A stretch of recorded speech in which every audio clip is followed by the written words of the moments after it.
I feel both a little intimidated and honored at the same time, and also I have a deep desire not to talk about some of your presentation because it's politically very sensitive, to say the least. And I represent an organization which one of our parts of our ethos is that we will provide data, we'll do great analysis, but we're going to be a safe, neutral place for a discussion. So we want to bring people together to have hard discussions in a very safe place.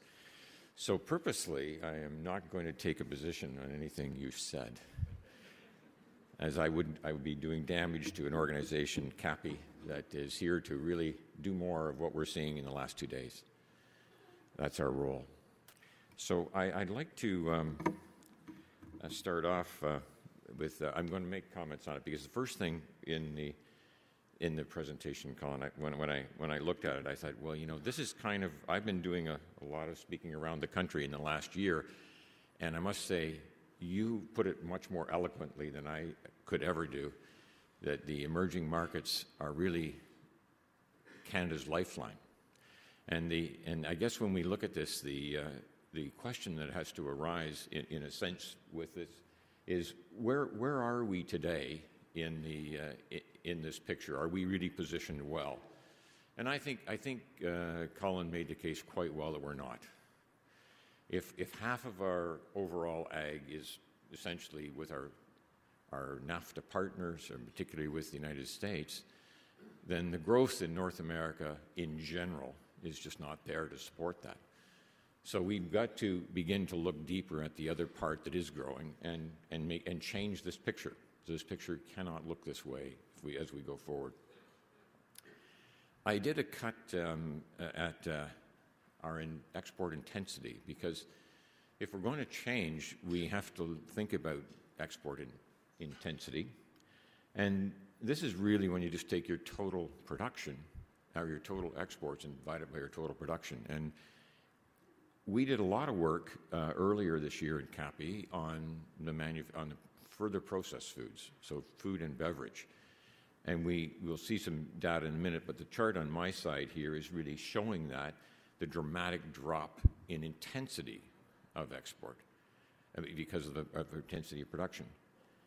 And on the other side, though, I took a cut at the total food manufacturing, which would include the primary. And what we're seeing is, what we began to predict in this is that the drop in the further processed side, food and beverage, if that drops precipitously at this rate, it begins to affect the primary in terms of intensity. So this is kind of deep stuff that you got to think about, is that there's a knock-on connection. If we take the overall, where Canada sits today, so if you're the ag minister and you stand up and you talk about Canada, you say, we've got a great trade surplus. The surplus is shown in the buff color there. Your exports, of course, are in the blue, and your imports are in the red. And we're fortunate. We've got that nice trade surplus of about $11 billion, just $10.9 billion. Problem is, if we disaggregate that, and this is what Colin was going at, remembering that the world growth in the processed products, as Colin said, are growing far faster than the bulk. So that's a problem. In fact, the world trade in total, all merchandise, food and everything else, all the non-food products, the trade is about $14 trillion. The processed part of food of that is $1 trillion. So that's not the bulk. That's really growing quite fast. So there's that same chart I just showed, disaggregated, where we've now just pulled out the further processed products on this side, and there's all the more bulk products on that side. There's only 4 categories in Stats Canada. And what we're seeing very dramatically, of course, is what we all know, essentially that the primary products are driving our trade surplus. In fact, we'd have a huge trade surplus if we didn't have the further processed. The further processed one, and the reason that CAPI took a real interest in this, was that we said, suddenly we have a $6.3 billion trade deficit with the world on processed products. what's that mean? And so that last June when I talked in Niagara at the meeting, some of you were there, I thought this was important. Cappy got onto it. Doug Headley did a paper for us and blew this out and said, yeah, this is kind of a big deal. And I'll show you Doug's graph in a moment, but just to go back, the paper before we did that on the beef sector in Canada, where we said, here's an odd thing. This is not further processed now. This is the primary process primarily. So isn't it a bit odd that here we have Canada with with 25% of our land mass is grassland, and suddenly we're running a beef deficit. So when Cappy did this report and they pulled it together last year, the chart had showed we were just about to enter the deficit position. If I showed you the chart, I was going to throw it in here, but I didn't want to clog up all the charts. The chart for the last 5 months since Cappy did that, we're now well below that line. That green line just kept going south. So we're now in a huge trade deficit on beef. And of course, most of that deficit is with the United States because about 80% of it is with the U.S.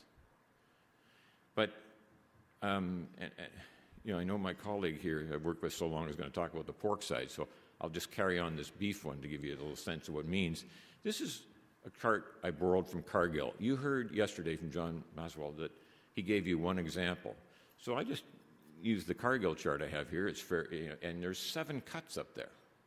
Just 7 cuts of beef on that side. If you send them to the right markets, they add up to $109, those 7 cuts, okay? So you pull over this side and you drop those 7 cuts back in the North American, in the NAFTA market, in North America, or in Canada, US, they add up to 32. You have about a $77 an animal difference just on 7 cuts. So if you want to understand the issue of beneficial access to the right markets, or shall we say preferential access, which is really what you want, that's what it throws. Martin knows we've got better, more even this is good data, but we have really accurate data in the pork sector. You did a survey a little while ago using accurate data from all the packers to all the markets. And then we said, well, we only export about half of our hog, and we keep the other half here. So let's be terribly conservative and cut whatever number we come up with, we'll cut it in half. So the number they came up with was about $40 a hog using the same thing in real data, and they cut it in half and said, well, it's actually $19, essentially, $20 a hog. That's massive. That's why you have to have these markets, and fundamentally. So there's the work that Doug did for Cappy and has stimulated a whole new round of discussion, just like the beef report has brought forth very fundamental issues. We're really trying to figure out, how, if we're going to be a value-add supplier, how are we going to continue to be one with a picture like that? And as the deputy governor of the Bank of Canada said when we pulled together a bunch of CEOs in this business and brought the Bank of Canada, because the Bank of Canada showed real interest in this, because they said, this wasn't we didn't have a $6.3 billion deficit on our radar screen. Where did you get that from? And I said, well, we just disaggregated the food category. And so they got real interested in this and said, but what happens if that line goes on where it's going for just 5 more years? How would you like to be the Minister of Agriculture and have to stand up, say, and let's give them a couple more years, 2020, and you're a new minister and you've talked to Parliament and say, now, here we have a country, with smaller population than California, with Australia, where the two of us have the largest arable, land per capita in the world. Canada actually has about 1.35 acres or hectares per person. The United States has got 0.5. And yet we're going to be running a total trade deficit, all food, primary and processed, with the world. How would you explain that when a country like India has a trade surplus on food? That would be pretty hard, I think, to understand what we're doing with our resources and are we making money? And to Colin's point, you know, are we really doing the right things? It's hard. So I put it to you, Cappy's going to do a serious deep dive into this. And one slide when I ran back there, I thought, you know, I want to really drill this home, how the world has changed. So I took this out of Unilever's annual report. So they put a lot of work in this. At first blush, I thought this was nonsense. It can't be this. So if you look at the pyramid on the far side, that's today, essentially. And the pyramid goes, the bottom of that, the striving people, that 2.9 billion people that's shown on that pyramid. That's about the people that we all know, that the less than $2 a day, the subsistence kind of level. The middle of that pyramid is kind of that area where they begin to eat our meats and our vegetable oils. That's the 2 billion people that have begun to get that $3 to $10 a day. And the top of that pyramid, you know, the 1.9 billion, that's the developed world that we know of that has over the $10 a day. So Unilever's saying two things really shocking in a sense. Okay, so we're going to gain another billion people by 2020, and the pyramid's going to flip. It's going to invert. So if we don't do what Colin is suggesting, are we ready for the pyramid inverting? We're going to find out we're going to have 3 billion people above that $10 a day thing, and that's where they eat processed commodities. That's the difference. So your diet changes phenomenally, and your population is growing, and we are not positioned well to do that diet change. So I threw this in terms of just to give you a heads up that we're going to be drawing heavily on the research capacity in Canada to try to explain that. So as Cappy is there to do this, we're going to try to, you know, nurture this research so we can understand better, you know, how we're going to make this work in Canada. It's not a slam dunk that we can anybody in Canada can turn this around. But this has got to be a business-driven exercise. Government can only help. Business has got to figure this out. And so the second part of it, we'll try to deliver as drawing on all the ag and business research we can get. Powerful analytics that are going to talk about some of these bold or support some of these bold ideas that could be brought forward. Because ultimately, in the end, I think we have a number of issues that we've got to explore, not least of which is leadership, investment, innovation, regulation, and certainly beneficial access. I'm going to leave you with the obvious slide that I like to, when I'm talking to my business colleagues, remind them this is a simple world for simple things. We need a competitive advantage.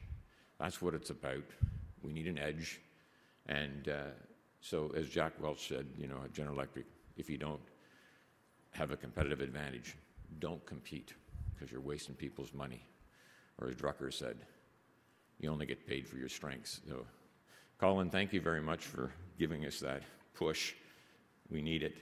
I would say that we also are very mindful that the system, the supply managed system you put in there, the one key ingredient in that has been that throughout this very, very troubled period that we've gone through with extremely volatile, you know, conditions, that sector has consistently made money. And at the end of the day, money is the key. The issue is, how could we somehow think through a way that there's a win-win here, that people in that system can make money while beginning to figure out how to access, you know, more of these world markets that are so valuable. So I'll stop there before I get in trouble. Thank you.